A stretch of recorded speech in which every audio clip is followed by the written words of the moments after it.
Police निरीक्षक संतोष केंद्रेंच्या कामगिरीचं मुख्यमंत्री देवेंद्र फडणवीस यांच्याकडून कौतुक करण्यात आलेलं आहे। संतोष केंद्रे यांच्याकडून सुखबीर सिंग बादल यांचं रक्षण करण्यात आलेलं आहे। संरक्षणाची जबाबदारी होती। पोलिसांच्या शौर्याची गौरवशाली परंपरा अधोरेखित झाल्याचं मुख्यमंत्र्यांनी म्हटलेलं आहे। काय म्हटले मुख्यमंत्र्यांनी आपल्या ट्विटमध्ये बघूया।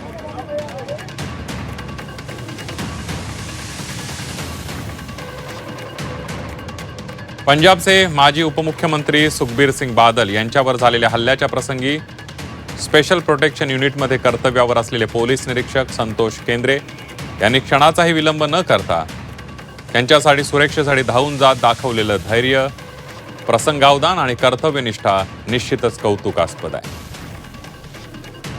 पोलीस निरीक्षक संतोष केंद्रे यांच्या या धाडसी आणि निस्वार्थी कामगिरीचं मनपूर्वक कौतुक करतो। त्यांच्या शौर्याला सलाम असं म्हणत मुख्यमंत्र्यांनी केंद्रे यांचं कौतुक केलेलं आहे।